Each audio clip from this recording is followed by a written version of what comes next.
Hey everyone, welcome back to Manga Minute. I'm thrilled to share my latest recap video with you. If you missed the previous one, no worries, just take a quick peek in the description below for the link. Now, let's dive right in and enjoy. Hang Feng pinned the girl to the floor. His eyes narrowed in suspicion as he loomed over her. His mind raced with questions, each more pressing than the last. Was she following him? What was she trying to accomplish? The silence that met his thoughts only fueled his frustration. His voice grew harsher, the threat in his tone unmistakable as he considered how far he would go to get an answer. But despite his menacing words, the girl remained mute. Her lips sealed as if she hadn't heard a word he'd said. Her defiance was both irritating and puzzling. Hang Feng's anger simmered, but something in her demeanor gave him pause. He released her with a begrudging sigh, his initial rage giving way to a tone of reluctant resignation. He told her to leave, to stop her childish pranks and mischief, and to return home. Yet, as he turned to walk away, the girl reached out, grasping the edge of his jacket, stopping him in his tracks. He glanced back at her, irritation flaring up again as he demanded an explanation. But still, she refused to speak. Her silence was unsettling, and her unwavering stare only deepened his confusion. The tension in the air thickened as Hang Feng prepared to leave again. But before he could take a step, the girl raised a trembling finger, pointing towards a specific direction. Hang Feng's eyes followed the line of her gesture, realization dawning on him. Without words, she had made her request clear. She wanted him to follow her. Her silence spoke volumes as she grabbed his hand, leading him forward, her grip surprisingly firm despite her earlier reticence. As Hang Feng entered the room, his eyes widened in shock. The sight before him was unexpected. A meticulously prepared setup, far beyond anything he could have imagined. His thoughts raced as he pieced together the implications. Could it be that she had anticipated the snowstorm? The very idea was unsettling, yet the evidence before him suggested it was true. The girl's response was cryptic, her tone detached and almost robotic. She spoke of calculations of an ice age, and of something mentioned in a group, details that only added to the enigma surrounding her. Hang Feng's mind churned with the revelation. So, this was the outcast, the one whispered about but never seen. There was a sense of awe in his realization, mingled with a hint of trepidation. Yet, he couldn't shake the feeling that there was more to this than just a discussion about weather predictions. The girl's next move was even more disconcerting. She pointed towards a monitor displaying a CCTV recording, and as Hang Feng focused on the screen, he recognized the bulky items he had purchased earlier. His heart skipped a beat. She had been monitoring him all along, her surveillance so thorough that it felt invasive. The realization hit him like a cold splash of water. She had been watching his every move, but before he could fully process this, something even stranger happened. The girl, without warning, began to strip off her clothes. Hang Feng's mind reeled at the sudden turn of events, confusion and irritation flaring up simultaneously. The girl's explanation was as blunt as it was unexpected. She was simply hot. Yet, her casual disregard for the situation only served to heighten his frustration. His command to stop and to cover herself fell on deaf ears, her actions driven by an inscrutable logic that left him at a loss. Han Feng, bewildered and frustrated, attempted to piece together the situation. He realized that the girl's scrutiny and surveillance of him before the snowstorm were rooted in suspicions of resource hoarding. It became clear that her main interest in monitoring him was to explore potential cooperation, though the specifics of this cooperation remained vague to him. The girl ignored Hang Feng's panicked exclamations, her silence unnerving as she leaned in closer to him. The sudden proximity caused Hang Feng's heart to race, and he tried to regain control of the situation, unsure of her intentions.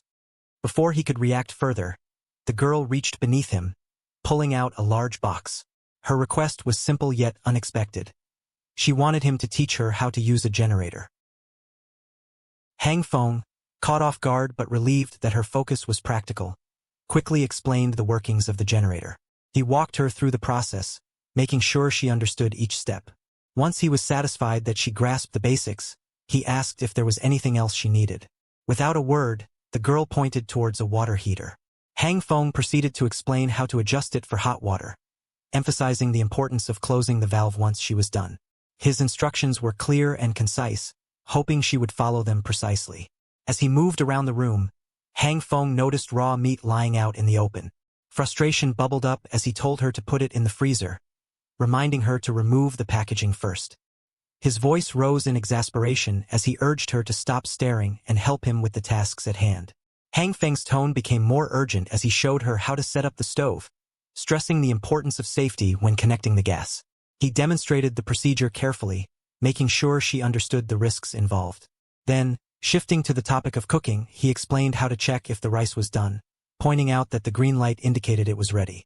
He also mentioned that a strong flame, fueled by sufficient gas, would result in more delicious food. Throughout, Hang Feng's instructions were a blend of practicality and caution, his frustration mingling with a sense of responsibility. He hoped that despite her silence and unusual behavior, the girl would take his advice seriously. As the dishes finished cooking, Hang Feng urged the girl to eat while the food was still hot. He continued to explain various things to her, his tone a mix of exhaustion and resignation. Despite the oddity of the situation, he couldn't help but feel like he had taken on the role of a full-time caretaker. The thought struck him with a hint of frustration. Her ability to take care of herself seemed far too lacking for someone her age. As he ate, Hang Feng couldn't help but lament his predicament. The entire ordeal was mentally exhausting, far beyond what he had expected when he first encountered the girl. His thoughts wandered, and he found himself contemplating his next move. He resolved to leave as soon as he finished eating, needing to regain some sense of normalcy. However, when he glanced over at the girl, he realized she had fallen asleep mid-meal. Her head rested on the table, her breathing steady and calm, utterly oblivious to the food in front of her. The sight caught Hang Feng off guard. It was as if he were looking at a child, exhausted from a long day, unable to stay awake for even a moment longer. Early in the morning, Hang Feng opened the door, groggily muttering to himself as he wondered what could be happening at such an hour. To his surprise, the girl from the previous day stood before him, her arms full of boxes containing industrial tape. The sight was unexpected, and Hang Feng couldn't hide his bewilderment. She had gone out of her way to bring these items to his room, an act of politeness that caught him off guard. As he tried to make sense of her intentions, the girl also brought in the generator she had asked about before. Her request was straightforward. She wanted him to teach her again. The irritation in Hang Feng's voice was evident as he reluctantly agreed, resigned to the fact that this wasn't going to be a one-time favor. Over the next few days, Hang Feng found himself interacting with the girl more frequently. Each encounter only reinforced his growing suspicion. This girl, who lived in the apartment above his, was, without a doubt, completely clueless about the most basic aspects of life. Her lack of general knowledge was astonishing, and her curiosity about self-reliance seemed boundless. Day after day, she would drag Hang Feng to her place, insisting that he teach her how to handle various tasks. Whether it was something as simple as using the generator or more complex household chores, she was determined to learn, even if it meant relying on him for every little detail. For Hang Feng, what started as a strange and somewhat irritating interaction had turned into a daily routine, one that left him both exasperated and amused by her relentless determination. Hang Feng ate the meal the girl had prepared. He couldn't help but notice a marked improvement in her cooking skills. The food, while still far from gourmet, was surprisingly edible, something he wouldn't have expected from her earlier attempts. In a different situation, he mused, people might actually find this meal appealing, though under normal circumstances, it might not even pass a dog's scrutiny. As he continued eating, a thought crossed his mind. He realized that despite the time they had spent together, he still didn't know the girl's name. Curious, he finally asked, expecting a straightforward answer. But her response was anything but ordinary. She declared her name with an unusual and dramatic flair. "True Eye of the Evil King," the girl exclaimed, and leaving Hang Feng momentarily speechless. The absurdity of the name struck him, and he quickly decided it was better to leave that question unanswered. He silently resolved to move on, pretending he hadn't asked, and continued eating, bemused by yet another oddity in his ongoing interactions with this enigmatic girl. Meanwhile, in the dimly lit basement parking yard of the apartment complex, tensions had reached a boiling point. The once quiet space had become a battleground, with residents clashing over dwindling supplies of food and other necessities. Shouts echoed off the concrete walls, the air thick with desperation and anger. "How dare you come down here to collect resources?" one resident snarled, shoving another aside. The accusation hung in the air, heavy with distrust. "Who can even prove that it's yours?" The scene was chaotic, a harsh reflection of the strain and fear that had gripped the community. People who had once been neighbors now turned on each other, their civility eroded by the mounting pressure of survival. The basement, once a place of quiet refuge for vehicles, had transformed into a hostile environment, where every can of food, every bottle of water, became a prize to be fought over. The basement parking yard was in chaos, with residents shouting at one another, their voices overlapping in a cacophony of anger and desperation. People were on edge, fighting over the last remaining supplies. The shouts of "hand over my resources," and "I got it first," echoed off the cold concrete walls as tempers flared. Accusations flew as the once unified community fractured, each person now looking out only for themselves.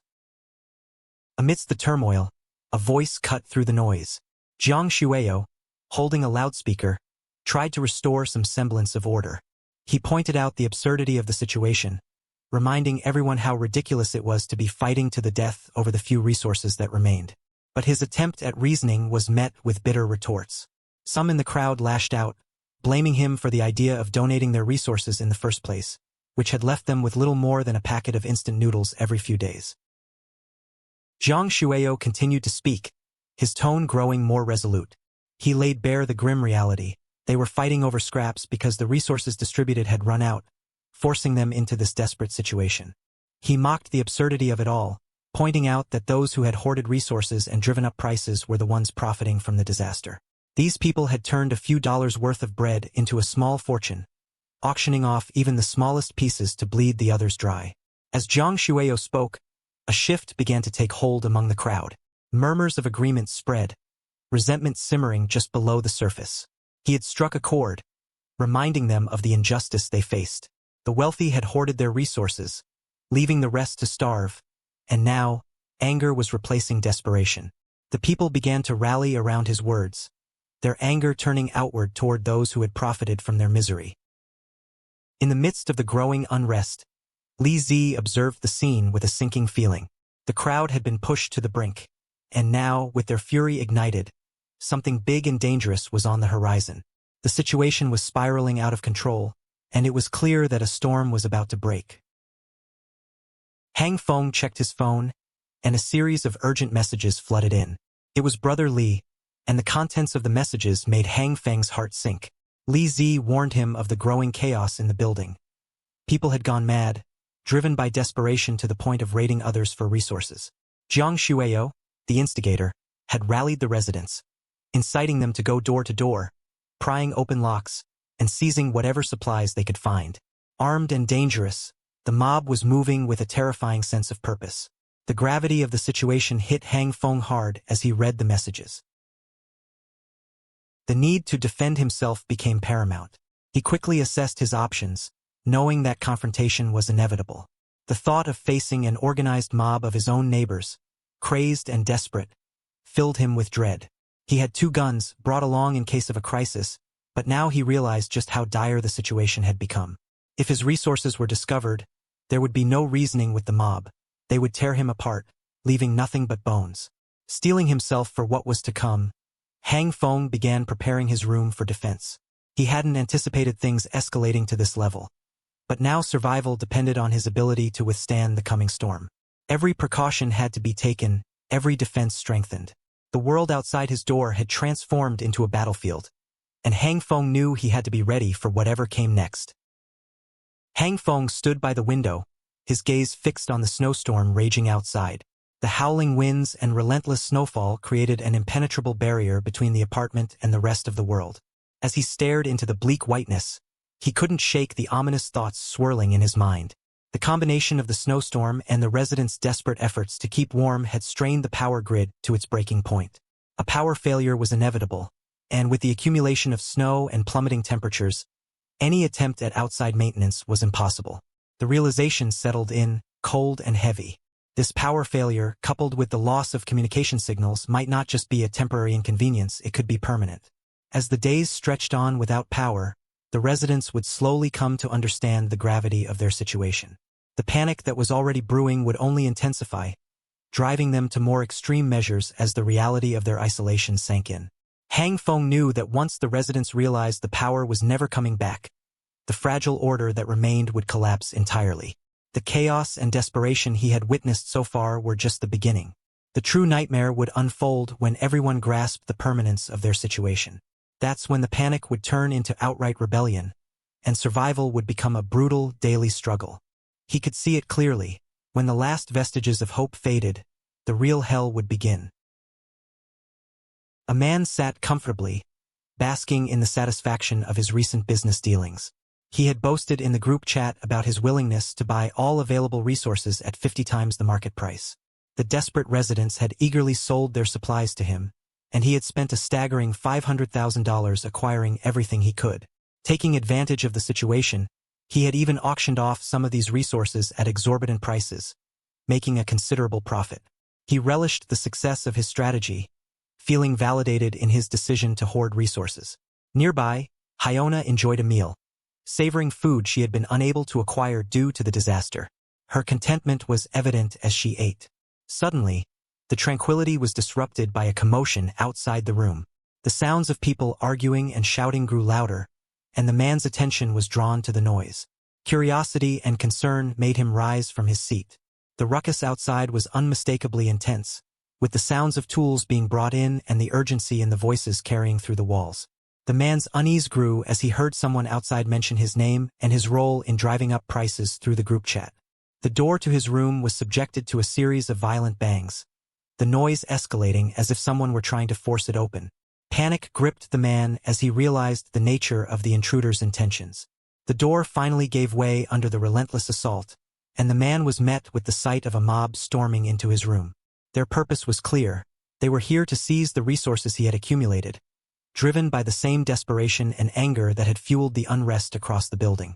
The man's previous satisfaction was replaced by the stark realization that his wealth of resources had made him a target in the unfolding chaos.